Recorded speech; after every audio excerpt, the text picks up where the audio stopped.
Dear students, Unit 2nd solution is going on of class 12 and topic is colligative properties.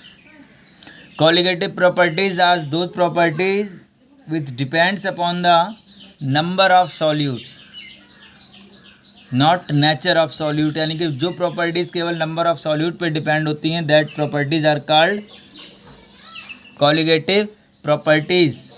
There are four main colligative properties: RLBP, relative lowering of vapor pressure, elimination of boiling point. ये दोनों properties हम complete कर चुके हैं और आज हम third number की properties that is depression of freezing point complete करेंगे। और नेक्स्ट वीडियो में फिर हम बात करेंगे बेटा किसकी, ऑस्मेटिक प्रेशर की। ओके बेटा, इस वीडियो में हम बात करेंगे depression of freezing point. Clear? तो firstly we discuss what is freezing point. Freezing point क्या है? तो freezing point the temperature at which the liquid and solid forms of a substance can exist together in equilibrium. Equilibrium means ice convert into water and water convert into ice. एक ऐसी state जहाँ पे ice water में convert हो रहा है और water ice में कन्वर्ट हो रहा है, this state is called equilibrium. And equilibrium represented by reversible process, reversible sign of reaction. Okay, the temperature at which the liquid and solid forms of a substance can exist together in equilibrium, जिनकी solid और liquid दोनों form एक साथ किस में exist होती हैं? Equilibrium में। That point is called freezing point. That temperature और that temperature point is called freezing point. Next that is depression of freezing point. Depression का मीन क्या होता है? डिप्रेशन का मीन होता है कम होना, यानी कि decreasement. Depression of freezing point, the decrease in the freezing point of a solvent caused by the addition of a non-volatile solute to it is termed as depression of freezing point. किसी भी solvent के अंदर अगर हम non volatile solute को mix कर लेंगे then the freezing point of the solvent will be decreased, so it is called depression of freezing point. Clear? और अब हम लोग यहाँ पे बात करेंगे किसकी, इसको सॉल्व करेंगे। कैसे करके सॉल्व करना है देखिएगा, ये एक डायग्राम मैंने बनाया हुआ है ये। ओके, इस डायग्राम को थोड़ा समझ लेते हैं। ये मेरे पास फ्रोजन टेम्परेचर है,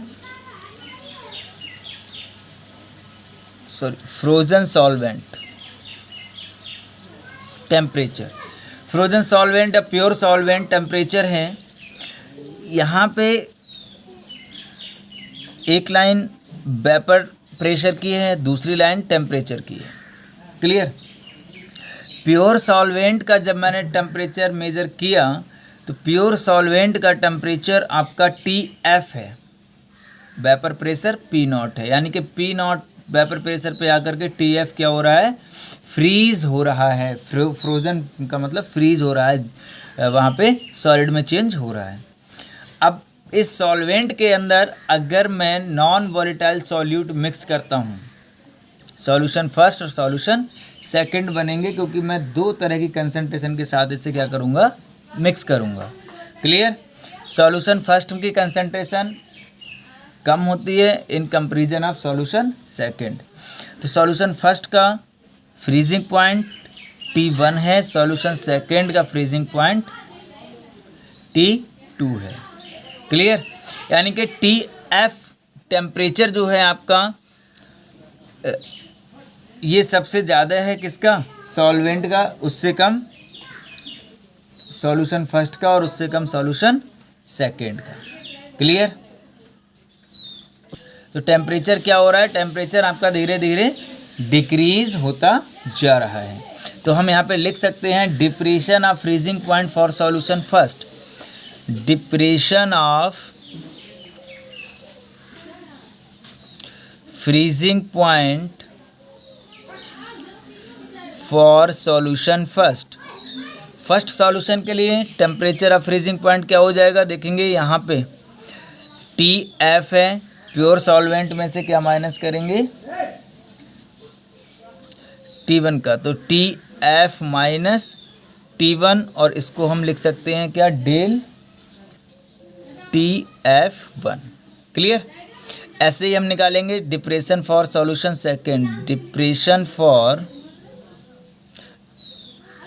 freezing point for solution second, तो क्या आ जाएगा, TF माइनस T2, और ये हो जाएगा डेल TF2। डेल TF2 का मतलब TF माइनस T2, यानी कि यहाँ से यहाँ तक का क्या होगा, TF2 होगा, और यहाँ से TF माइनस T1, इसको हम क्या लिखेंगे, del TF1। This is the depression of freezing point of the solution first and the solution second. Okay.